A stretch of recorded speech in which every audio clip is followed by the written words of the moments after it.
All right, everybody, welcome back to the Friday Night Prepper Pre-Party Show. We are going to have a fun time tonight. I am very excited about my guest, who I will introduce in just a minute. I've actually started talking to her a couple months ago about booking this so that I could get her on the show, and we finally made it happen. So this is going to be fun. Before we get to that, let's just give people a couple minutes to get through the notifications and ads. And I go through a couple things on the channel real quick. So if you're watching this on the replay, I do recommend that you put on the chat. Usually there's a lot of fun things going on in chat. A lot of times my mods will promote other channels and give you links to check out. Everybody that's in the chat is really cool. And we got a lot of people in other prepper channels who usually come. So I recommend you check out any links that they put up there. If you don't see it right away, it just means YouTube hasn't let it go through yet. They tend to hold the live chat for a couple hours afterwards. I don't know why. It's a YouTube thing. I guess they're checking to see if there's anything inappropriate in there. But as everybody knows that watches my channel, we run a pretty clean show here. I see some people already starting to pop in and chat. Thank you so much. Prepping in Suburbia, it's good to see you. Angie, it's good to see you. Uncle Al, Sassy, Lazarus Long, and it's all good. Welcome to the channel tonight. And one last thing before we start the show for tonight, just a reminder that you are more than welcome to throw shade at me, to give me a hard time in comments or in chat. I really don't care. I ask that you always be kind to my guests and my mods. We don't usually have any problems here, but if you are inappropriate, the mods have full permission to put you in timeout or even knock you out of the channel. And if you put something really hateful in comments, pretty good chance that it's going to get deleted. So I would say don't even waste your time doing that. Okay. And with that being said, I hope everybody's ready to have a good time tonight. I would like to introduce my guest, Buckeye Girl Bushcraft, who otherwise known as Sish. How are you doing? Hi. Thanks for having me on. My pleasure. Thank you for coming on. So you are on, your big audience is on Instagram, right? Well, my biggest audience, that's where I started, is Instagram. And that's where most of my friends are. But my biggest audience is TikTok. And then I just started the beginning of this year on YouTube. They have a very small following, maybe 230 people on there. I went on YouTube because people were stealing my content from Instagram and TikTok and putting it on YouTube without, so I went on there to try to get, kick those people out. But I think there's still some on there that's stealing my content. But anyway, I got my start on Instagram. And we're going to, for those of you who are watching, I just dropped her link for YouTube in the chat. It's also in the description if you're watching this on replay. And if you're on Instagram, super easy to find her under Buckeye Girl Bushcraft. And on TikTok, is it the same thing? I'm not on TikTok. Same thing. Yep. Same thing on TikTok. Yeah, and it'll come right up. You have a pretty big audience there. So anything that you're working on right now, are you working on any books or any new projects? Well, I just started learning archery. So last month I got my first bow. It's a long bow. And that's kind of my newest thing, and learning knots because I'm terrible with knots. So I've just kind of been trying to pick up some simple, effective knots that are just easy to learn. But those are just my two things that I'm working on right now. Now, are you using a particular book for the knots, or are you just looking for other videos? No, I just watch videos. I just see something pop up, and if it looks easy, then I watch it over and over and over, because my brain is, I don't have a brain that follows that. I have to break it down. My brain just doesn't accept that kind of information. So that's why I suck. My knots are usually like a big pile of my very first one that I did, I showed the knot. I can't tell you what the knot is because everybody was telling me different things, so I'm not really sure. But then I showed the other end of my rope, and it was just this big clump of paracord, because I'm terrible with knots. So that's my thing. I'm trying to teach myself a few handy knots. That's we're all always learning new stuff. I'm probably the worst hunter in the world. You wouldn't want to ever take me hunting, but I could probably find you some edible plants pretty quick. I'm pretty Yes. decent at that. And your archery videos that I've been watching, so you've only been doing it for a month? Yes, I picked up my bow. Let's see, it was about mid-February at a nap-in, like Flint Napping Festival that was down near Ocala, and I had been wanting to learn archery for a long time, and there was this guy selling them, and my husband's like, why don't we just go ahead and get you one? And that's usually what I do. I'll just like jump into something and go, all right, let's do it. Because I think about it and think about it and think about it.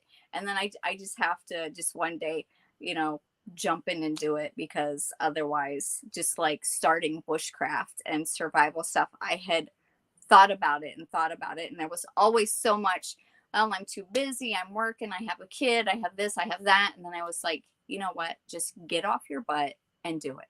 Nice. Well, that's why I started from the video, yeah, from the stuff I've seen so far, you're doing really good for having just learned it. Yeah. Thank you.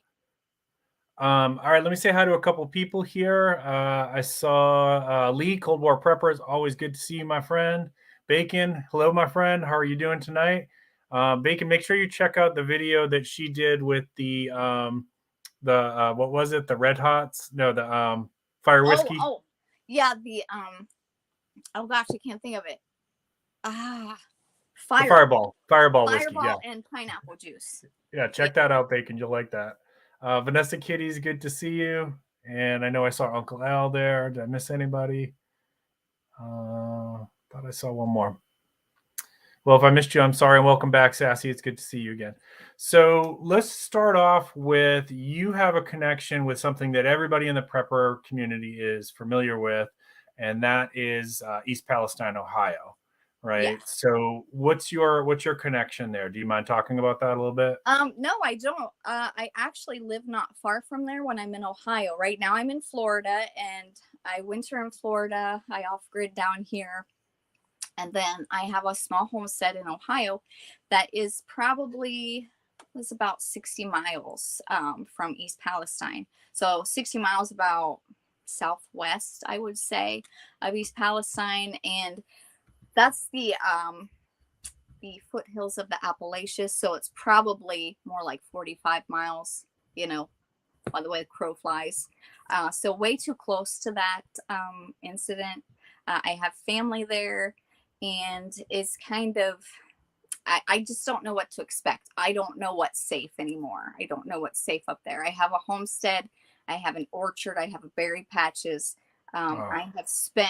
I've spent years building up the wild edibles in my yard and field for food and medicine, from burdock root to yarrow and goldenrod, and I mean just everything, plantain, all kinds of useful plants that I have spent years, you know, getting them to grow and get established. And now I don't know what's safe. Luckily, I have a greenhouse and I have a raised bed that I covered before we left. But I'm not sure, like, whether I can use any of the stuff that's been growing outside. I don't know. That the vinyl chloride, when it dumped, was bad enough, but it wouldn't have been nearly as bad had they not set it on fire. Once they set it on fire, they created the most toxic substance on earth, and that's dioxin, which is toxic at, what is it, 1 part per billion or something like that. So it's such a minute amount that you can't even fathom how little it is that enters your body and can cause cancer in months, is what I'm hearing. You know, I don't know what to expect. I don't know whether our well will be impacted, you know, whether our water is safe, you know. I have no idea. So yeah, it was kind of like just a huge kick in the stomach, because like I said, I spent years getting everything there ready, and now what do I have? I don't know. I mean, I have walnut trees and hickory trees and acorn, and you know, my property, except for like a fresh water source aside from our well, I don't have like a spring or anything, but there are a few very close to my house that I knew how to get to.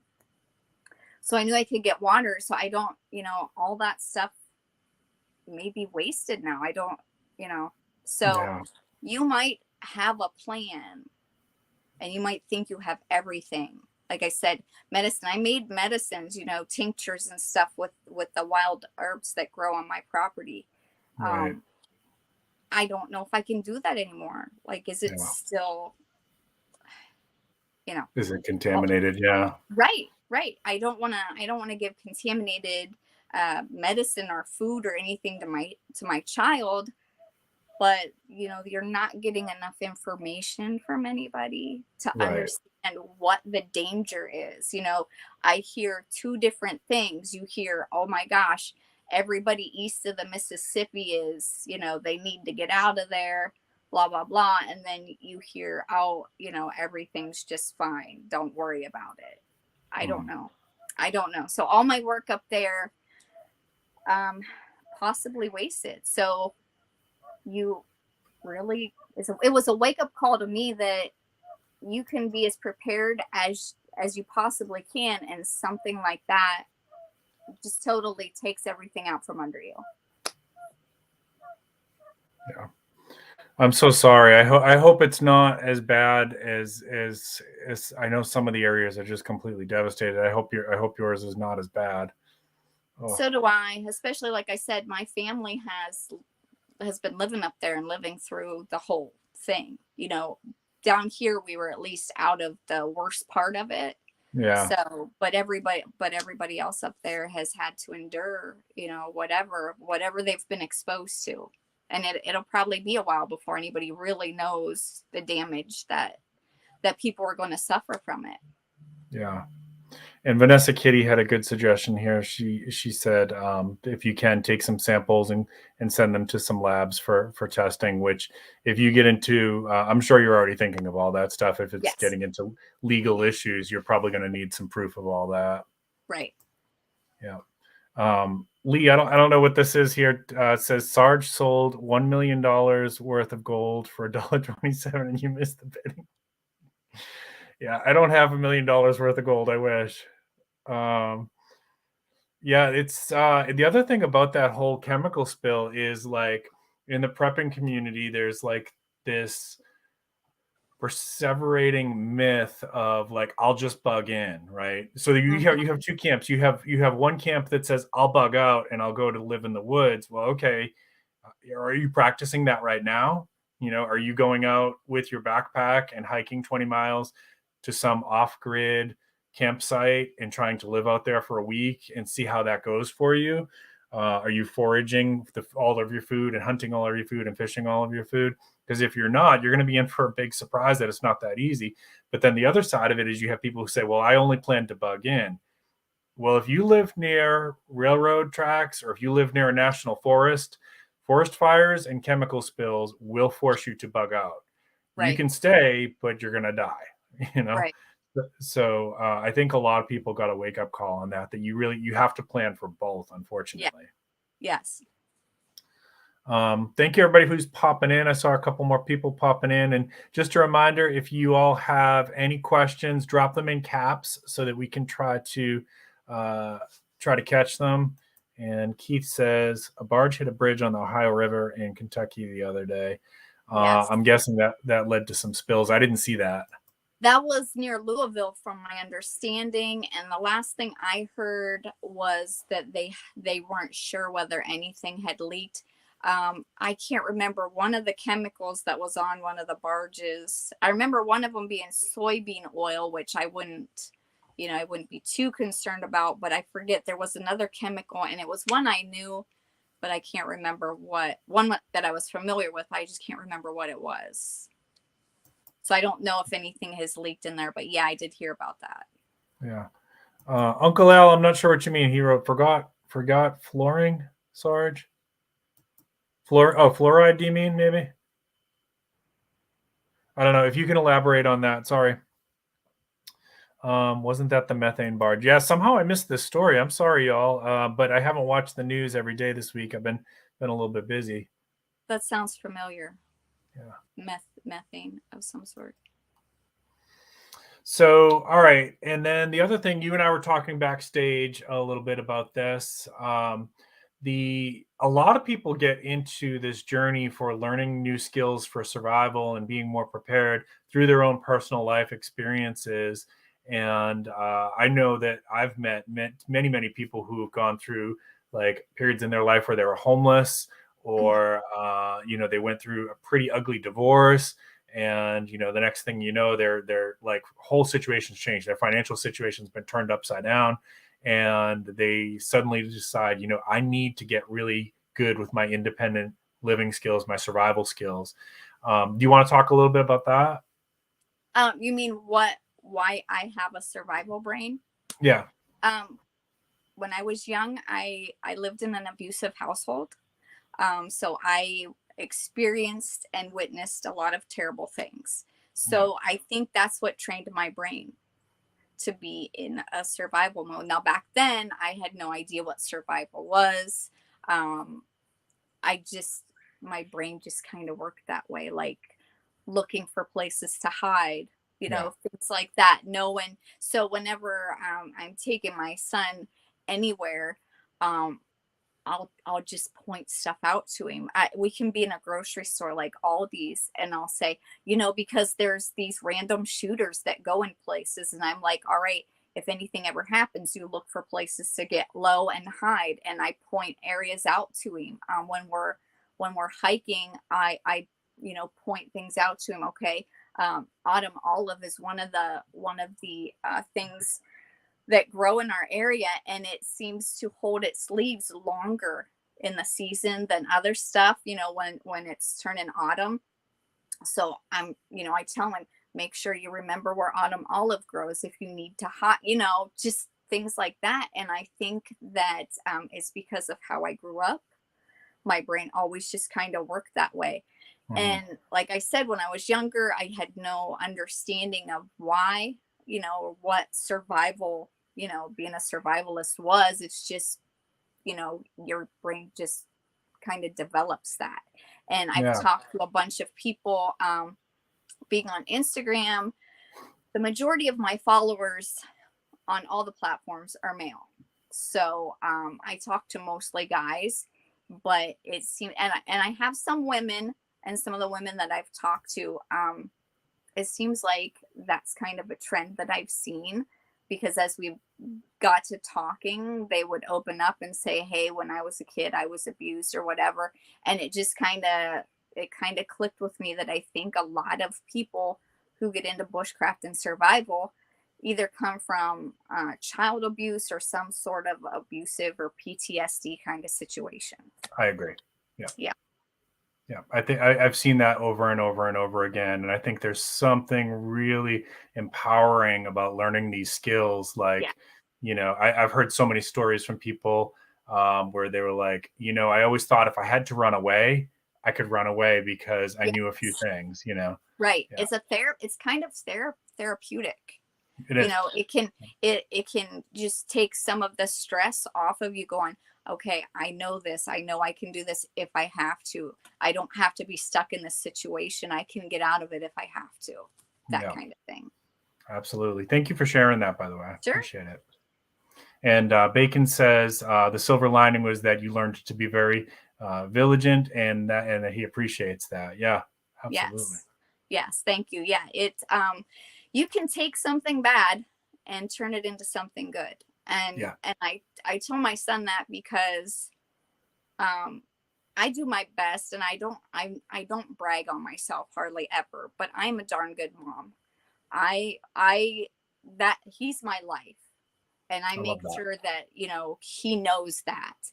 And I didn't have that really, and I told him, you know what, no matter what I went through as a kid, I don't think I would change it, because maybe it wouldn't have made me the mother that I am. So if going through that made me the mom that I am today, then I would gladly go through it again. And that's the other thing too. I don't know if you knew, I'm a therapist in my primary trade. Yeah. And there's such a myth out there about people who've been abused, become abusers. It's actually, my experience has been, it's the exact opposite. It's that people who've lived through that stuff go 110% in the other direction of like, I'm going to make sure that doesn't happen for my kid. You know, there is, I would say that, yes, you're right. But my father, who was the biggest abuser, he did come from an abusive household. So I think the weak-minded become abusers and the strong-minded do not. Yeah, at some point, somebody has to say, this has come this far. It's not going any further. It stops here. Right. And I think, I think it's the weaker ones that abuse because they don't know how mentally to, fight that. I'm not sure if I'm making sense, but to me, it seems like you have to be strong to break that cycle and decide, no, I will never. And I think, you have to have more compassion. Like the people who do not become abusers, they're compassionate, loving people. Some people are just not capable of compassion. My dad's feeling was, if it was good, if I went through it, you go through it, kind of thing. And now he did eventually change, and he went from being very abusive to becoming very religious, which you would think would be, like, thank God. And yes, because the abuse, the physical abuse and things like that stopped, but then he would go into this whole when I was 10 years old, it started. I remember him just cornering me in the house and preaching to me, not the good part of God, but the hellfire, brimstone, and Revelation and all this stuff, the horror part of the Bible. So at 10 years old, I'm trying to grasp the really hard aspects of religion and the Bible. And so at 10, I was suicidal, so I went from 10 years old until I became pregnant with my son. I was borderline suicidal most of that time because I, just couldn't deal with the mental, it just messed my head up really bad. Yeah. Well, thank you for sharing that with me. And I'm glad that you're here. Thank you.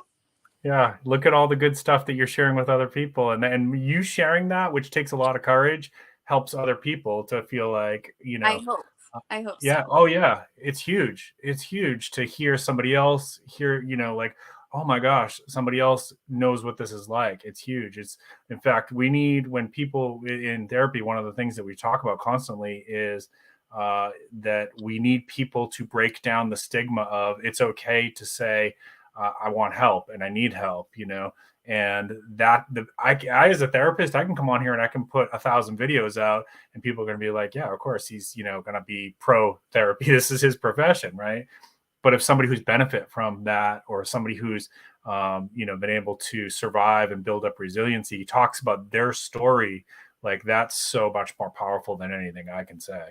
I'm happy to share it. Thank you. Yeah. You had a couple comments here. Bacon said, that makes sense. That makes more sense than you realize just from what he's dealt with, helped, and am helping others deal with. I can say you're not wrong. You're stronger than you realize for making it here. I agree with that. Oh, thank you. Yeah. Yeah. And Keith, sometimes it is. That's what we were saying. Sometimes it is, but somebody ultimately has to break that cycle.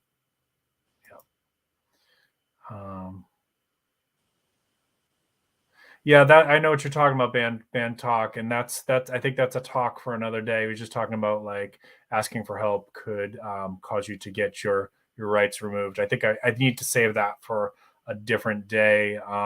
See if I can break down some of the misconceptions about that. That's not necessarily true, but I get that that's a fear for sure, and sometimes it is true, unfortunately, too.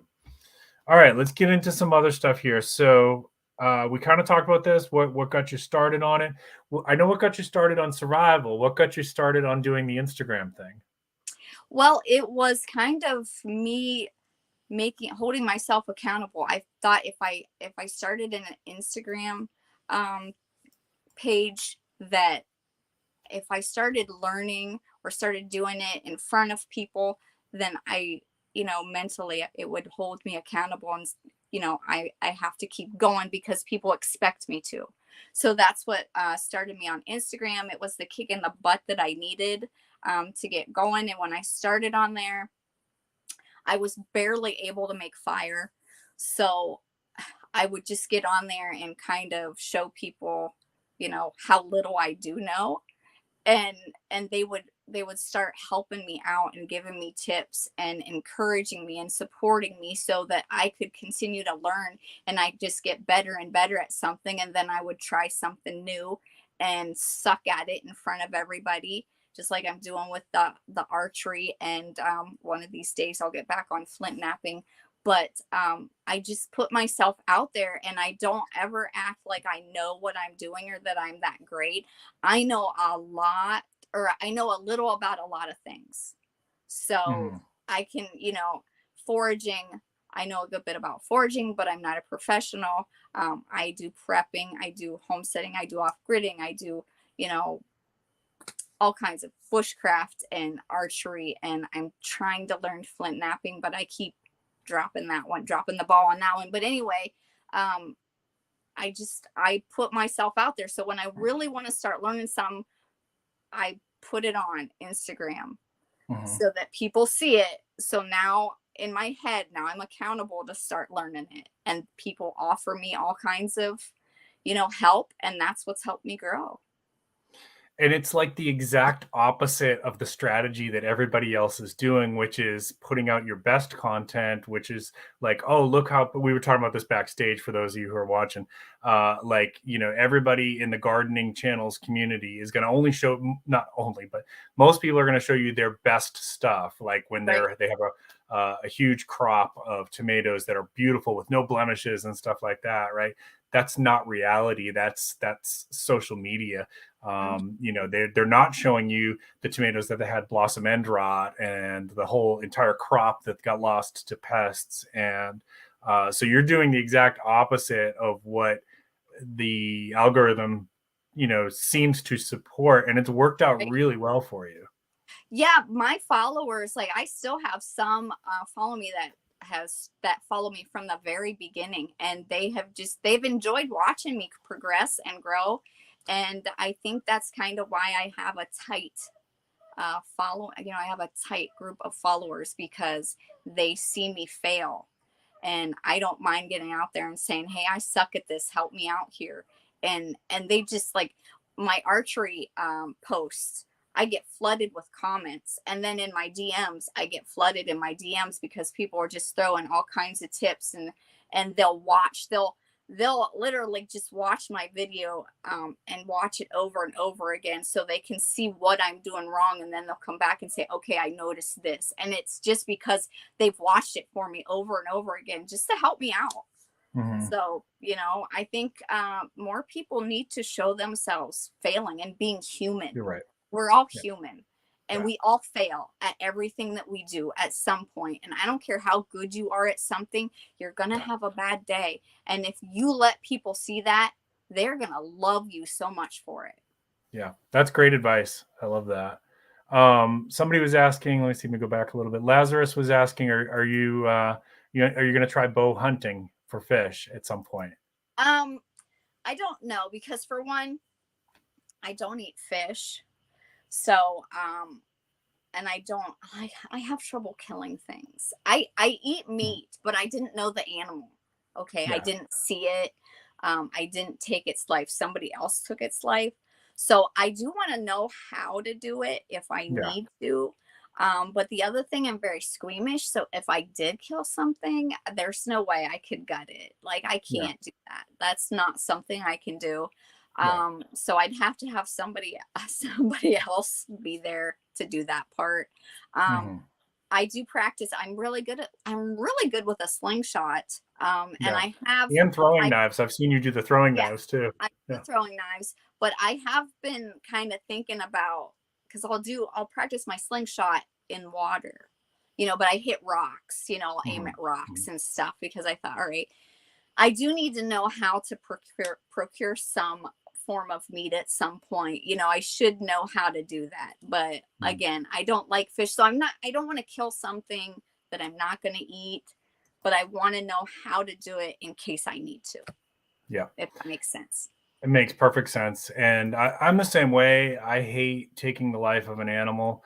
I have done it, and it makes you appreciate what goes into the food, and that, something lost its life to give us energy. And that's a really profound thing when if you stop to think about it before you eat your food, right? Yeah. But yeah, I struggle with it too. And that's why I'm a terrible hunter, Yeah. Hey, everybody. It's good to see some new people there. Successful Slave, Northern Girl Hobbies. Good to see you. David Lynn, good to see you, my friend. All right. And again, if you all have questions, throw them in caps so that we can catch them. All right. Fun question. What's the weirdest thing you have seen out in the wilderness when you were like way off trail or whatever? What's the strangest thing you've seen or found? Oh gosh, the strangest thing. That's a tough one. Strangest. Probably just like, I don't think I have anything really that strange other than coming across like, what's more cool than strange is like an old homestead where you see the foundation of something. One time, my son and I, we were hiking. I can't remember exactly where we were. It was back in Ohio. We were hiking kind of a remote trail, and we found this little ceramic dog or something that looked like it had been there for a really long time. I don't know. It was really kind of weird, but nothing else that was really strange, I would say. Scary, yeah, but strange. No, it's about the strangest thing.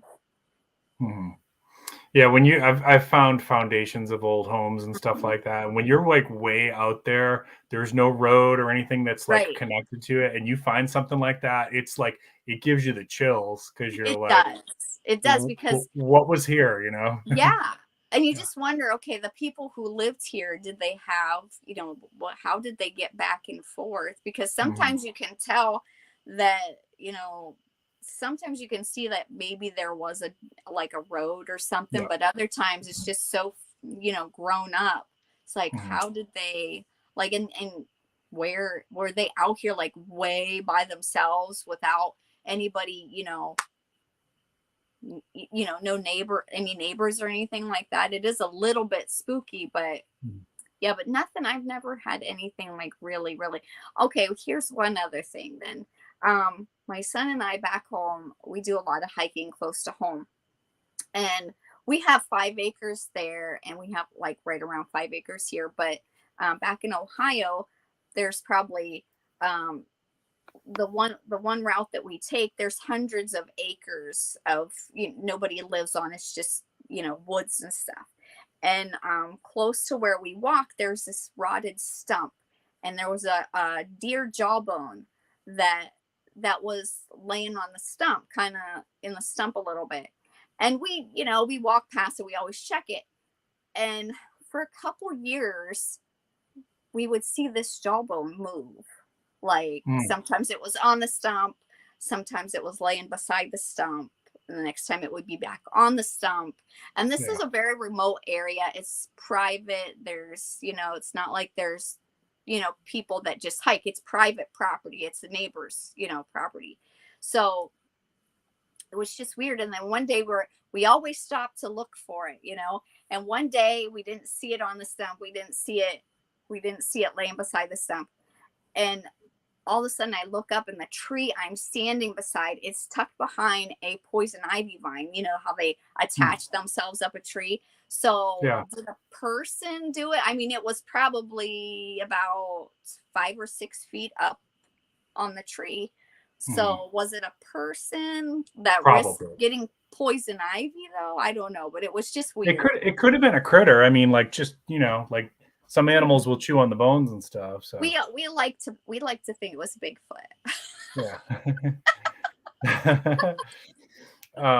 Let's see. Prepper Days wanted to know if you're related to Prepper Princess. Do you know her? No, I have no No. idea. I'm He sorry. he says you look a little bit alike. Actually, I can see it a little bit. Oh, really? No, I'm Yeah, sorry. I don't. Is she on YouTube? she's on YouTube. Yeah. Okay, I'll have to try to look her up. No, I don't know who she is. We had. I'm trying to think of. As you were telling the story about the deer bone. I used to do this when I was hiking up in Massachusetts. Do you remember did you ever see the movie The Blair Witch Project? Yes. Okay. Do you remember the little stick things that Yeah. were like Yeah. hung from the trees? I used to do that out in the Oh woods just no. to freak people out if they came Oh my God. across it. That's terrible. That you know what that movie it did freak me out because I Yeah, it live was scary. yeah I live where I live in Ohio. It's very rural, and like I said, like the one area that because my house I sit on a corner. I live on a dirt road, so I do have a neighbor across from me. And then one on the other side, and then some down the road that way, and some down the road that way, but not very many that way. And you know, so like I said, it's hundreds, maybe even thousands of acres where there's no people living. You know, it's just and yeah, it after watching that, it did kind of like freak me out because I always go outside at night and I Yeah. sit outside at night by myself. You know, it Yeah. never really concerned me. And after watching that, I was like, oh, I don't Yeah, know. it scared me too. Yeah. All right. Who would, if you had to go out to the woods to live in the woods for 30 days and Mhm. you could bring a celebrity with you, who would you bring? I would take Survivor man Les Stroud. Okay. Good. He's my survival hero. Like I think he's the one that really started me into wanting to be a survivalist because I used to watch his show and I loved Survivor Man. Mhm. And yeah, he's like my all-time favorite survivalist. So yeah, I don't have any actors, actresses that I would care to even meet, Yeah. but him. Okay. He's he's the one. Good choice. Good Yeah. choice. I would go with if we're going like that route of picking somebody who actually has been on TV and has skills. I think I would take Dave Canterbury because Pathfinder Survival, because I Mm-hmm. think he'd probably be easy to get along with, and Uh-huh. he's Yeah. definitely very skilled. His If it was not based, go if ahead. it's okay, go ahead. No, go ahead. I was gonna say if it was not based on that, and if I wasn't married, I would take Lacey Chabert with me because I love Lacey Chabert. I have no idea who that is. She's always on the Hallmark movies.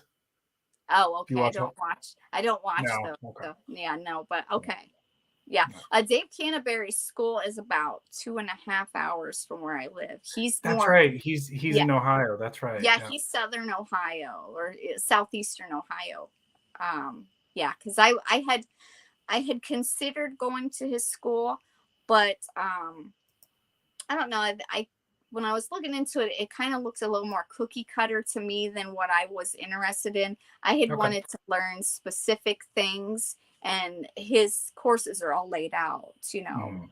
So I wanted to learn from somebody that I could just go to and say, okay, now teach me this or teach me this, because you know I wanted to pick what I wanted to learn. Gotcha. So So for chat, who would you guys take out into the wilderness for 30 days? A celebrity. It can either be somebody that's been on one of the survival shows, or it can be just a random actress or actor. Let me know in chat. And if you're watching this on replay, you can put that in the comments. Most terrifying wild animal encounter that you had while you were out in the wilderness. that's well, there was two of them. So I'll go with the first one, I guess. My son and I, we were down here in Florida, not in this location. It was the first year we came down, and we were walking. We stayed in a really small campground for a little while, and it's in the town that it's sort of in. It's half abandoned, like there's very few houses that people live in. Most of them are abandoned or, you know, condemned, whatever.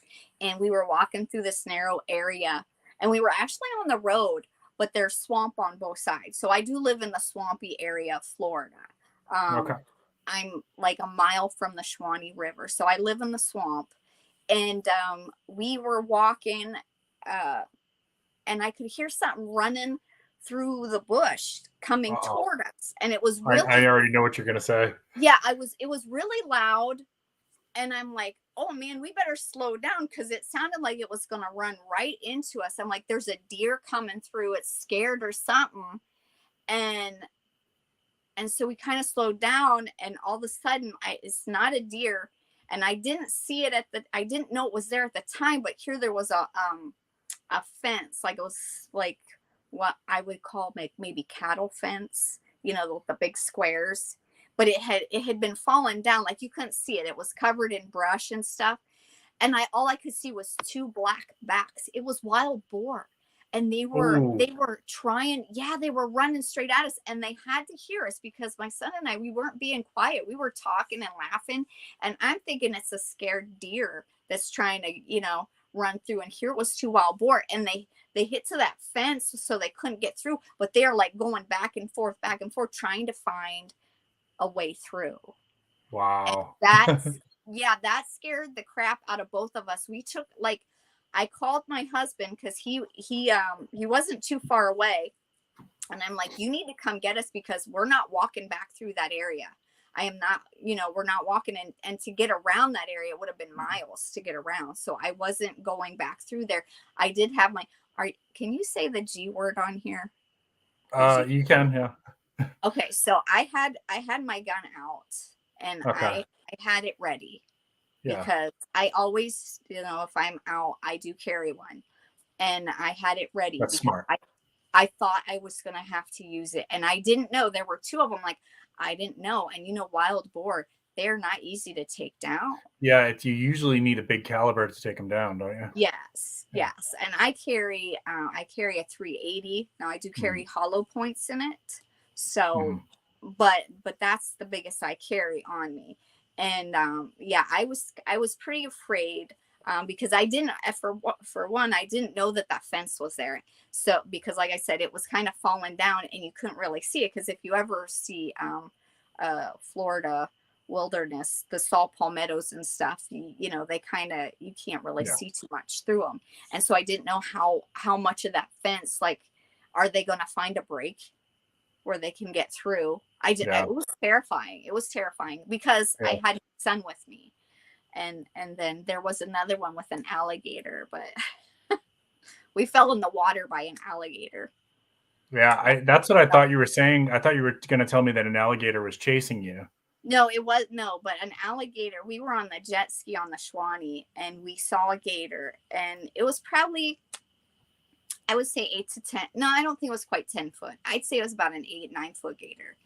And it was on the bank, and we hadn't seen any for a while. So we had drove past it, and we wanted to take a look at it.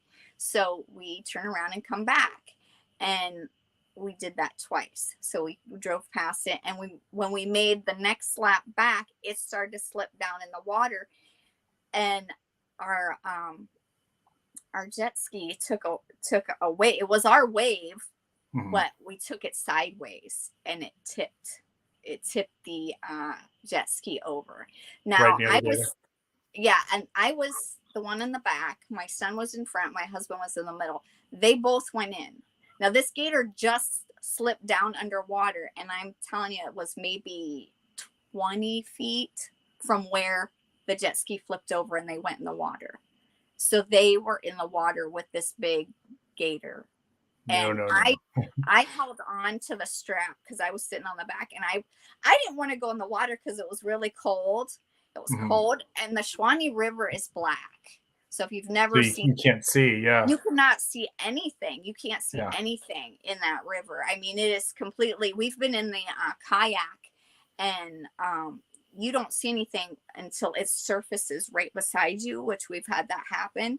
I think it was, you know, because they have the manatees and stuff like that. but you won't see anything until it surfaces. So that's, that was extremely scary. Knowing that my son was in the water where that gator was. Wow. Yeah. I've gotten close enough to gators that that it was close enough to make me nervous. I'll say that, but they weren't chasing me. Fortunately, they're just kind of like sitting there, like just like don't get any closer, human.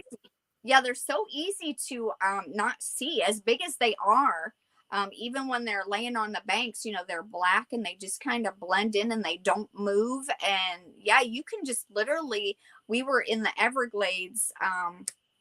It was the end of January, 1st of February. We were in the Everglades, and you can walk right up. We can walk right up.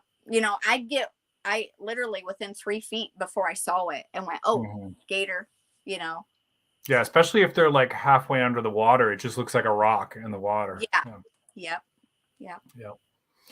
We're going to start winding down, folks. So if you have questions, go ahead and throw them in comments in the chat now.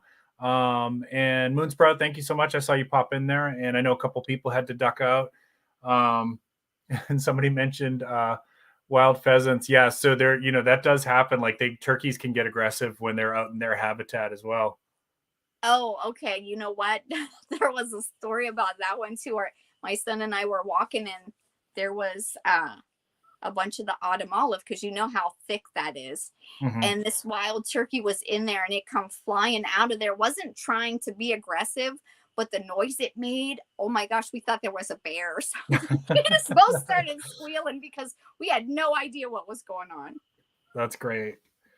All right. So what would you say if somebody's watching this and they're thinking about getting started, they want to, take like a lot of my channel is preppers, homesteaders, gardeners, but maybe not as much of the wilderness survival stuff.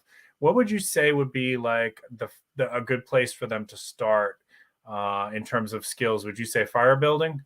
Fire. Yes, absolutely. Yeah. Learn fire first, because if you have fire, you have heat source, you have the possibility of warding off wild animals. You can cook with it, you can purify water with it, and also it's a good mental thing to have if you can make fire. For morale. Yeah. Yes. Yeah. So fire's good. One of the first things that I would say with fire, I mean, to me, this is really easy and it's a good place to start. I didn't have this. Instead of trying to get into making the feather sticks and all that stuff, learn your flash tinders. If you know what a flash tinder is, cattail, thistle fluff, even dandelions when they go to seed, that kind of thing. Learn, you can set that stuff on fire with a spark, like an empty lighter will set that stuff on fire. Yes, it does go fast and it goes high and it gets hot. So you have to have dry pine needles are my go-to. Flash tinder and dry pine needles. You get that and you have those pine needles ready right beside where that flash tinder is, and you get that stuff lit and you get those pine needles on it, and you just, that's a perfect way to start, in my opinion. Okay. I think that's great advice. If you had to pick, I know you're a knife person like me. If you had to go out into the wilderness and you had time to grab one knife, what knife would you take with you? I will show it to you. All right. It's this one. The Mora? My Mora Light My Fire, because it's not just a knife. I have sticky stuff on it because I was using it. If you saw my post today, and I was harvesting fat wood, but it also has the ferro rod in the handle, and you can see. I don't know if you can see it. It's getting used. I can tell. It is well used, and I have made so many fires with this. It was my first ever bushcraft knife, and I will never. This would be my go-to.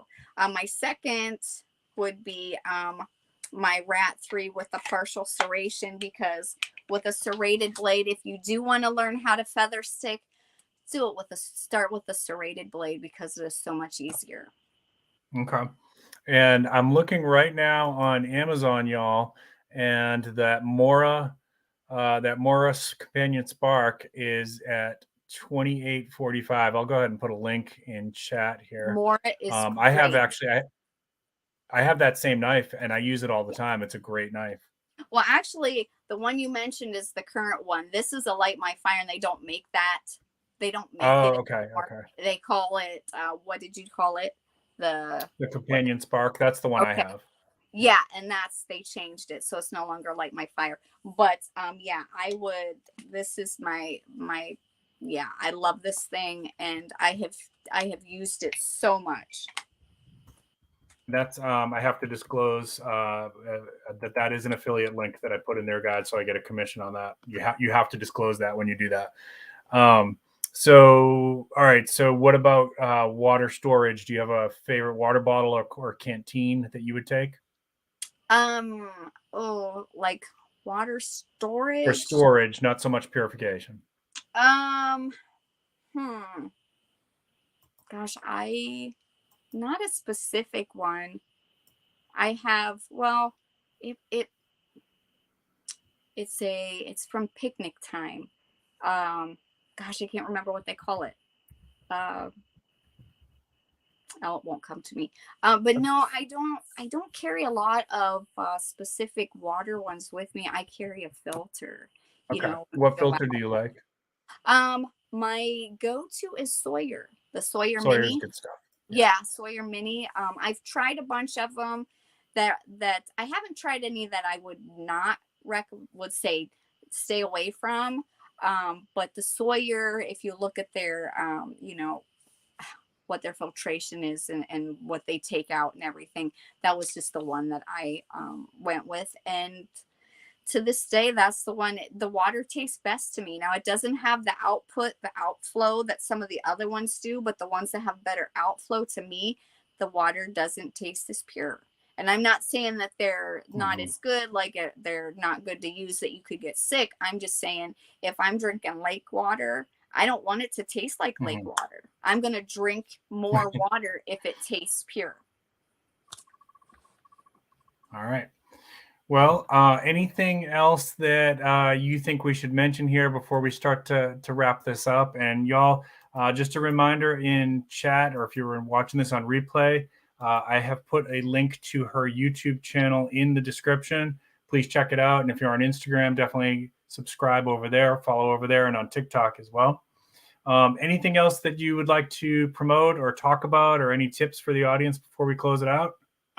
I would say that when I go out, the three things that I'm always going to have with me is a water filter, my Mora, and a they don't make this brand anymore, unfortunately, but survival blankets. Oh yeah, those are handy. Yeah. And I would say always have two per person. One is a blanket and one is a shelter, because you know, if you find yourself knowing how to build a shelter is important, but sometimes you don't have the time. You might not realize there is a rainstorm coming, and that can be a lifesaver.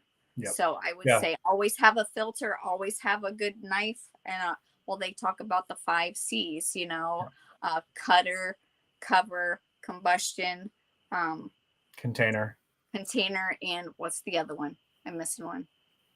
Cordage, like, you know, so some paracord. But don't forget to go out with that, and you know, and always practice. It doesn't matter how much you read.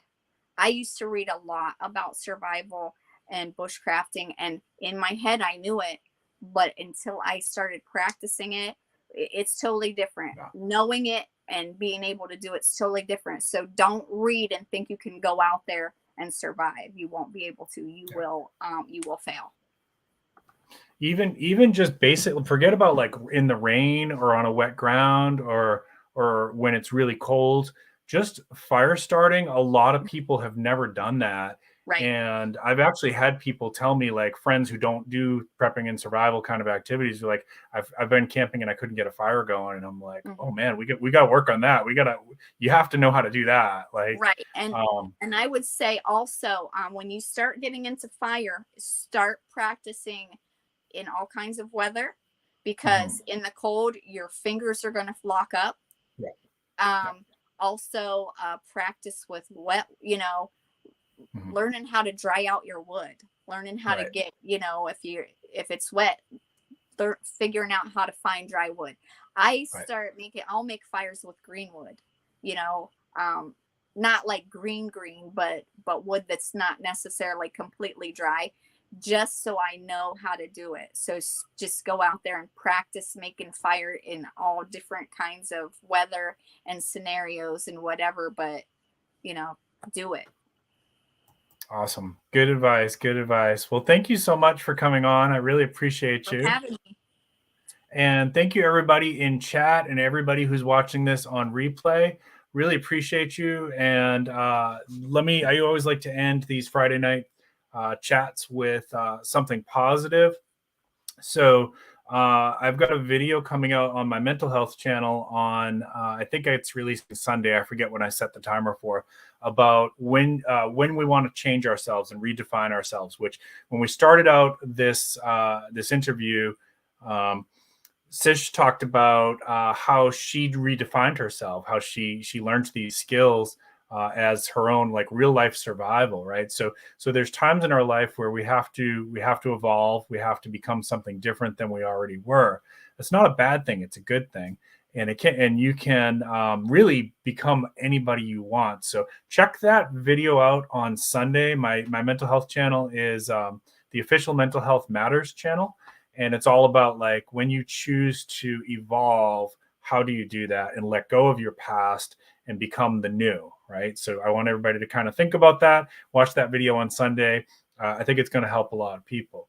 And of course, always on the weekends, I always recommend get outside, especially if it's not like horrible weather. Get outside, get that fresh air. It's so good for your mental health. Spend time with your kids. Spend time with your pets, and appreciate what we got, because nothing is guaranteed. Tomorrow is not guaranteed.